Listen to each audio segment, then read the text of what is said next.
Hello friends, કેમ છો બધા? તમારી પોતાની ચેનલ નિશા પટેલ ગુજરાતીમાં તમારું હાર્દિક સ્વાગત છે અને હું છું નિશા.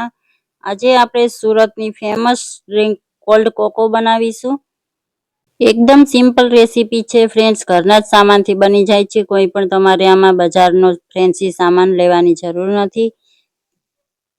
તો ચલો રેસીપીને જોઈ લઈએ. તો એના માટે મેં આ એક સોસ પેન લીધું છે અને એમાં આપણે દૂધ એડ કરીશું. તો મેં 2 ગ્લાસ દૂધ એડ કર્યું છે.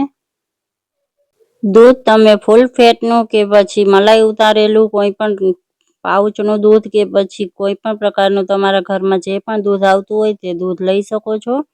હવે આપણે આમાં મીઠાશ માટે ખાંડ એડ કરીશું અને દૂધને ઉકળવા માટે ગેસ પર રાખી દીધું છે. 2 ગ્લાસમાં મેં 2 ચમચી ખાંડ એડ કરી છે ફ્રેન્ડ્સ. તમારા ઘરમાં જેટલું મીઠું ખવાતું હોય એ પ્રમાણે વધારે ઓછું તમે લઈ શકો છો. હવે આપણે મિક્સ કરી લેશું અને દૂધને આપણે એક ઉભરો આવે ત્યાં સુધી ઉકાળવાનું છે. ત્યાં સુધી આપણે આગળની તૈયારી કરી લેશું. તો આ એક બાઉલ લીધું છે મેં, એમાં 1 ટીસ્પૂન કોર્નફ્લોર એડ કર્યો છે. કોર્નફ્લોર બજારમાં તમને નાના પેકેટમાં પણ આસાનીથી મળી જાય છે. કોર્નફ્લોર ના હોય તો ફ્રેન્ડ્સ તમે એની જગ્યાએ મેંદો લઈ શકો છો. અને હવે આ મેં કોકો પાવડર લીધો છે. એમાં આપણે થોડું રૂમ ટેમ્પરેચરનું ઠંડુ દૂધ એડ કરીશું અને સારી રીતે મિક્સ કરી લેશું. ફ્રેન્ડ્સ, દૂધને ઘાટું કરવા માટે બજારના કોલ્ડ કોકોમાં પણ આ જ કોર્નફ્લોર જ મિક્સ કરવામાં આવે છે. તમે એને વધારે ઓછો લઈ શકો છો. જલ્દીથી દૂધ ઘાટું કરવા માટે થોડો વધારે કોર્નફ્લોર એડ કરી શકો છો. અને જો કોર્નફ્લોર વધારે પસંદ ના હોય તો તમે થોડો કોર્નફ્લોર એડ કરીને બાકીનું દૂધને ઉકાળીને ઘાટું કરી શકો છો. તો આ રીતે આપણે આ સ્લરી બનાવી લીધી છે. મેં અહીંયા કેડબરીનો કોકો પાવડર યુઝ કર્યો છે. એમાં એકદમ રિયલ ચોકલેટ જેવી ફ્લેવર આવે છે ફ્રેન્ડ્સ. તમે કોઈ પણ કંપનીનો તમારી પાસે જે પણ અવેલેબલ હોય તે કોકો પાવડર લઈ શકો છો.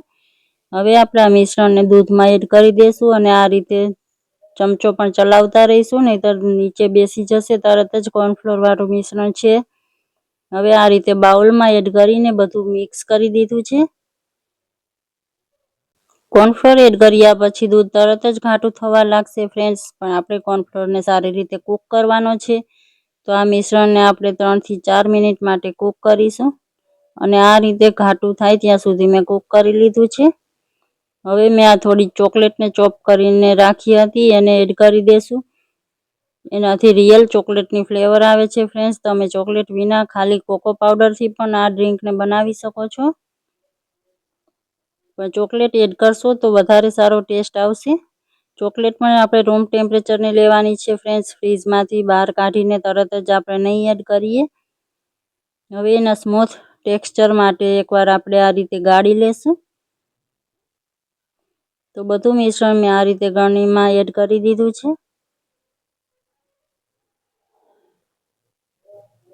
અને આ રીતે આપણે સારી રીતે ગાળી લેશું. ચોકલેટ પણ હવે મેલ્ટ થઈ ગઈ છે અને પછી આપણે આને ફ્રીજમાં 2 થી 3 કલાક માટે ઠંડુ થવા માટે રાખી દઈશું. ફ્રેન્ડ્સ, તમે મારી આ રેસીપીને કયા સિટીથી જોઈ રહ્યા છો તો અમારા સિટીનું નામ જરૂરથી કમેન્ટ કરીને જણાવજો, જેથી કરીને મને ખબર પડે કે મારી વ્યુઅર્સ ફેમિલી ક્યાંથી છે. આ તમે જોઈ શકો છો, ફ્રીજમાં 2-3 કલાક માટે સેટ આપણે ઠંડુ થવા રાખી દીધું હતું તો એકદમ ઘાટું થઈ ગયું છે. હવે આપણે એને સર્વ કરીશું. તો મેં અહીંયા 2 ગ્લાસ લીધા છે. એમાં મેં બરફ એડ કર્યો છે. ઉનાળામાં બાળકોને આ રીતની ઠંડી ઠંડી રેસીપીઓ બહુ જ પસંદ આવે છે ફ્રેન્ડ્સ. તમે આને ઘરે કોઈ મહેમાન આવે તો પણ બનાવી શકો છો. પહેલાં બનાવીને ફ્રીજમાં રાખી શકો છો અને આ રીતે સર્વ કરી શકો છો. કોઈ નાની એવી પાર્ટી કે પછી ગેટ ટુગેધરમાં, કિટી પાર્ટીમાં પણ તમે આ રેસીપી બનાવી શકો છો ફ્રેન્ડ્સ. તો આ રીતે બંને ગ્લાસમાં સર્વ કરી લીધું છે આપણે કોકો ડ્રિંકને.